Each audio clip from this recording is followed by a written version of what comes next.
और क्या कर रहे हैं नौजवानों को पकड़ रहा है और ऐसा ही प्रतिकूल अभ्यर्थियों को तो लगातार 127 दिन से हमारे साथ आंदोलित है।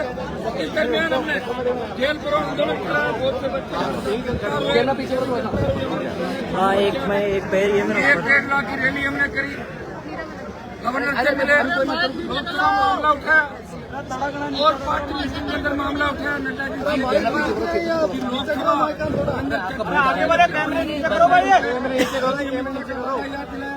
और नौजवानों ने अभियान चलाया कि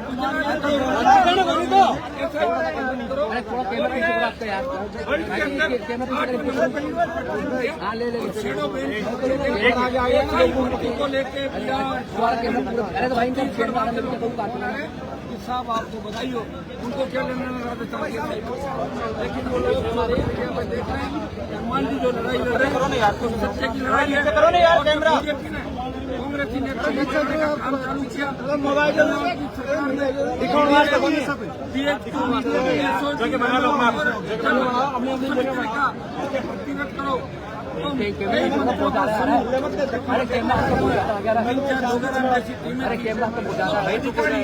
जो शौकीन मिजाज के अपनी महिला मित्रों को बचाने के लिए उन्होंने भजनलाल और इनके आसपास के आदमियों को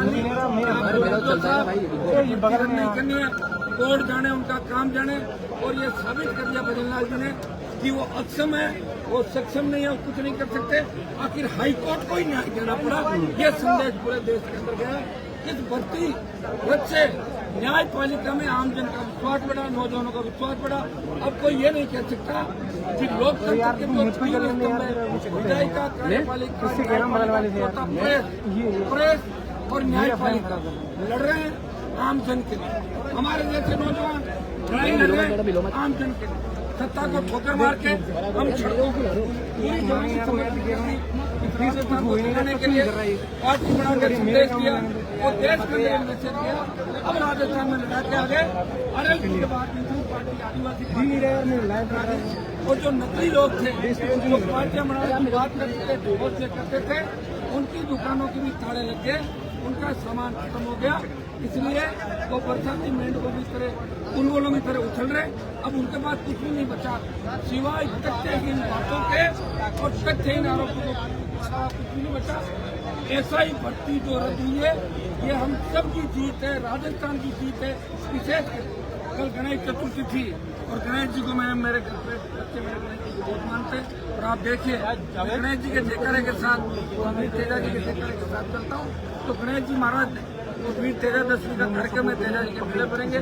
तो गणेश जी महाराज की कृपा से, वीर तेजा जी की कृपा से एक अच्छा शुभ संदेश हमें मिला और एक नई ऊर्जा राजस्थान के नौजवानों को मिली और राष्ट्रीय लोकतांत्रिक पार्टी को ताकत मिली। इस भर्ती का क्रेडिट कौन दे रहा, किसको दे रहा, उससे हमें कोई मतलब नहीं। हम ये चाहते थे कि राजस्थान को बचाएं।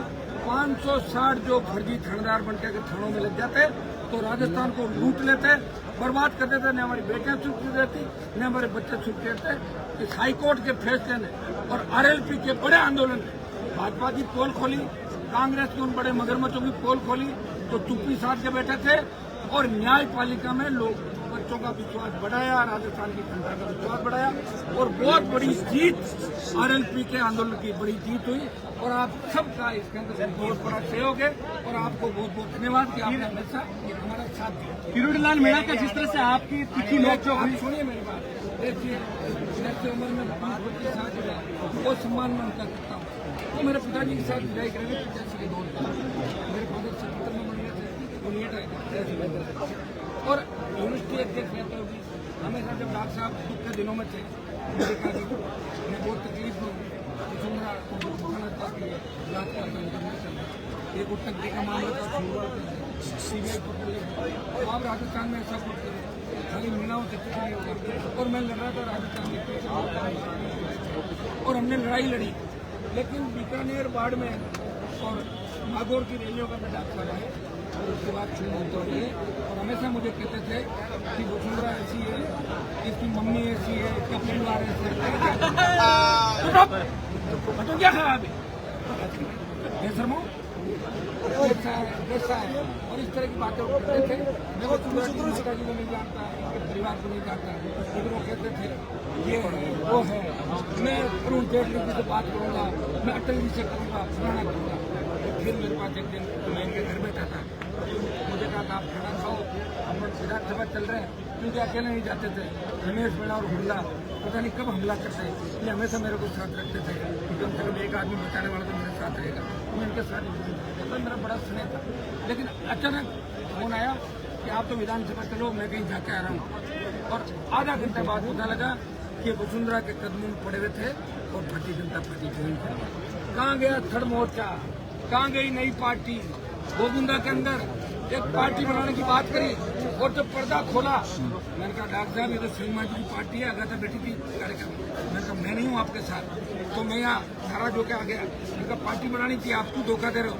बोले तुम समझा करो, मीणा तो मेरे साथ है ही, मैं आदिवासियों को बरगला के भोले बड़े, इनको भी आदिवासी पार्टी के नाम के साथ ले लूंगा। और इनको पता लगा हनुमान कुछ बोल नहीं दे।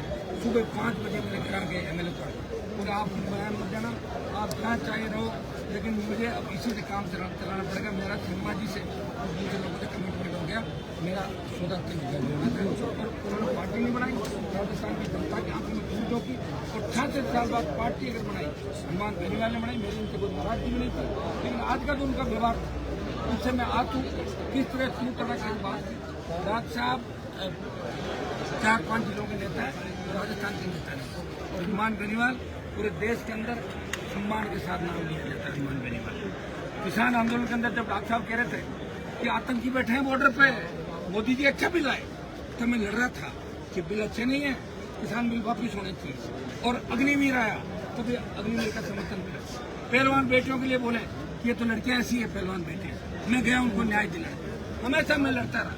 लेकिन आज मैं हाथ हुआ कि जिस तरह की भाषा का इन्होंने प्रयोग किया, देखिए डॉक्टर साहब से ज्यादा मैं लड़ाता हूँ, मैं भी चाहता था ऐसी भाषा का प्रयोग कर सकता था, लेकिन मुझे मेरी जो आज राजस्थान के अंदर मैं पार्टी चला रहा हूँ, मुझे इन बातों का ध्यान रखना पड़ता है। और मेरे उनके जो लंबे रिश्ते थे उनको भी मैंने निभाया, मैं आप कर रहा था, लेकिन वो बड़ी पंचायती में कूद पड़े, उनका क्या लेना देना, कौन भजनलाल जी उनको पूछ रहे थे। उन्होंने जब इस्तीफा दिया तब एक ट्वीट किया था, रघुकुल रीत सदा चली आई, प्राण जाए पर वचन ना जाए। एक हिसाब से प्राण त्याग देना चाहिए। अब तो कह रहे हैं कि मेरी बात प्राण त्याग देना चाहिए,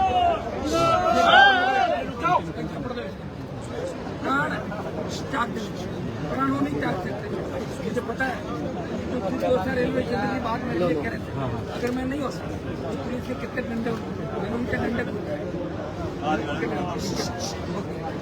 और डॉक्टर साहब ने लड़ाई अपने हनुमान बेनीवाल की लड़ाई का इतिहास है, कभी कोई लड़ाई में हारा नहीं। और डॉक्टर साहब बड़ा आंदोलन करते हैं, उसके बाद लोगों को ब्लैकमेल करते हैं, काम सीओए का देख लो आप, तो सोने के बिस्कुट हुए, उसमें कहा करके लड़ रहा ये वो करके ब्लैकमेल करके 5 करोड़ लेके, सुन लो मेरी बात, 5 करोड़ इसके अंदर लेगी। मैं जोशी के जो पार्टी का मामला था, जिस तरह वो मीणा समाज की मौत हुई, 2 करोड़ रुपये ले लिए, मैं उठूंगा दिल्ली वाला बीजेपी का नेता था, 50 लाख उसको दे दिए, 1.5 करोड़ जेब में रख लिए। ये तो आतन है, उनका धंधा है, याद से नहीं करेगा। ये पेपर लीक के अंदर चाहे जगदीश पूछते हैं और दूसरे लोगों तो ये इनको लाके देते थे सूचनाएं, और ये कहते थे मैं बहुत बड़ा विद्वान हूँ, मैं बहुत बड़ा ज्ञानी हूँ। किसी अखबार वाले से खबर ले ली, किसी मीडिया वाले से ले ली, किसी माफिया से ले ली। और मैं एक बार बैठा था इनके पास, एक लड़का आया, उसके 150 रुपये में चोरी किया।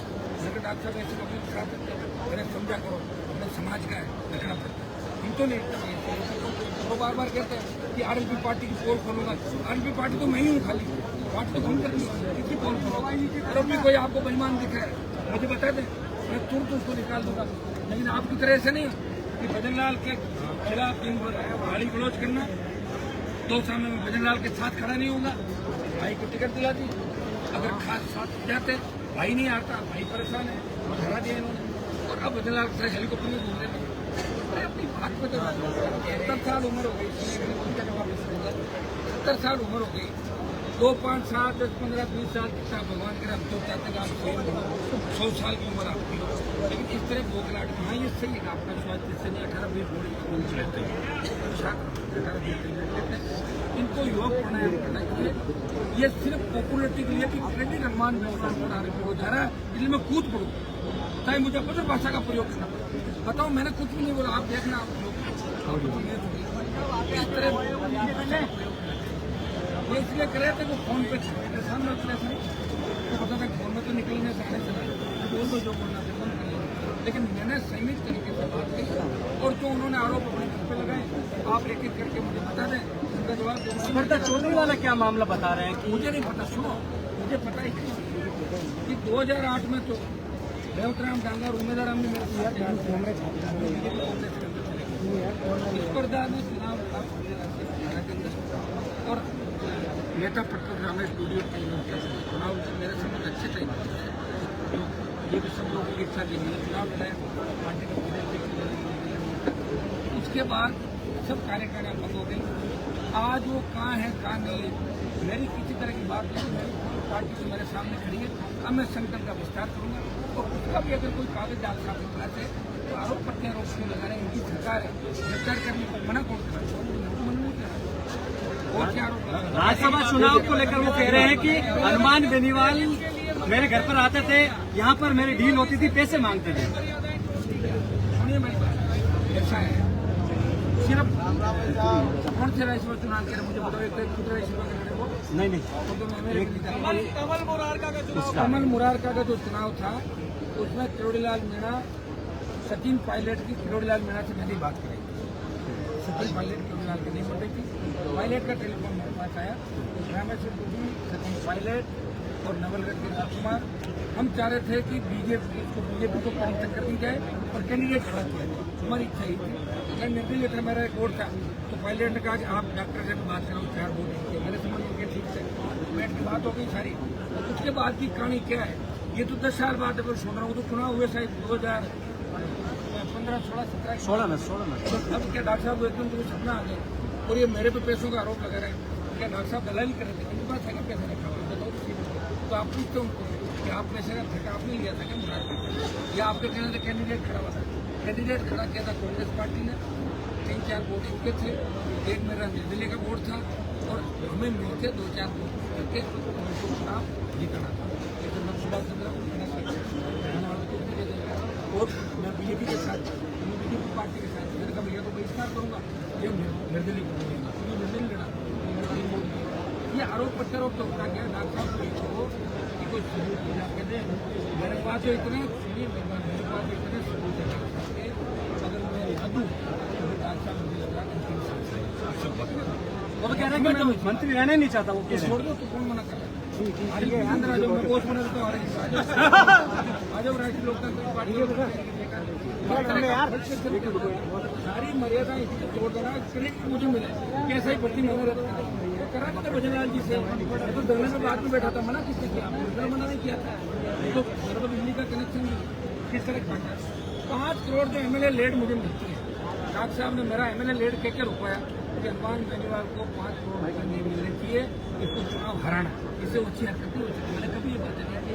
जब आरोप प्रत्यारोप की बात आ गई तो ये बात कहनी भी जरूरी है कि विधायक को उसी का होता है जो विधायक रहते हुए रिकमेंडेशन करता है, तो विधायक रहते हुए मैंने रिकमेंडेशन करी, नवंबर में चुनाव जीता, तो वापस नवंबर में दूसरा चुनाव, मतलब 1 साल का कोटा मेरा था, लेकिन डॉक्टर साहब ने एक आपके न्यूज 18 के पत्रकार का नाम नहीं लूंगा, जब विधानसभा चल रही थी मुझे कहा आप चैम्बर में आ जाओ चाय पीते हैं, मेरे अच्छी मित्रता थी, मैं चला गया, मुझे क्या रिकॉर्डिंग करवा है, उसने कहा तुम ऑन कर लो माइक, और बोले मेरे पास बहुत धन्यवाद जी, मैं बहुत दुखी हूँ, बहुत कागज आते हैं, बहुत तकलीफ में हूँ, शिकायत आती है। तो न्यूज 18 वाला बैठा हुआ था, मुझे कब तो रिकॉर्डिंग करा, मैंने कहा डॉक्टर साहब अब आप सरकार के अंदर हो और भाई सरकार हो तो सरकार के बाद तो शिकायत आएगी, तो उसको वायरल कराया, देखो हनुमान बेनीवाल मेरे कमरे में आके कह रहा है कि आप सरकार हो।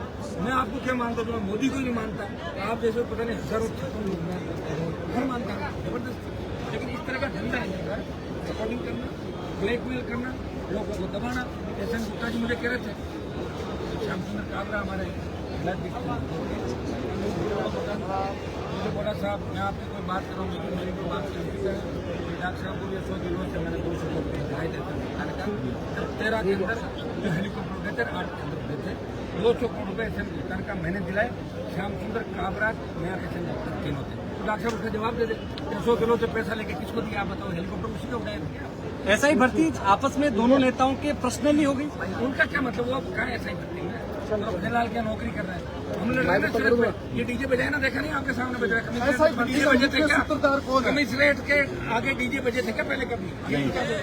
अंतिम सवाल है, क्या एसआई भर्ती का आंदोलन आज खत्म हो गया सफलता के साथ?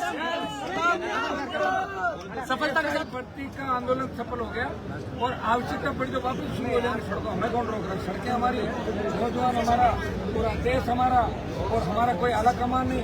हमारे आला कमान नौजवान और किसान है। डॉक्टर साहब ने धन्यवाद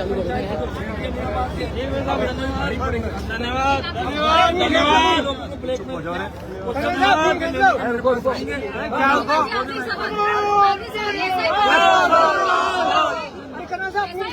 ब्लैकमेल बच्चे जो करीब अब इसका निष्कर्ष निकलना चाहिए कि जो उम्र की भी सीमा होगी। देखिए उसके अंदर क्योंकि सरकार के लोगों ने कहा ना मैं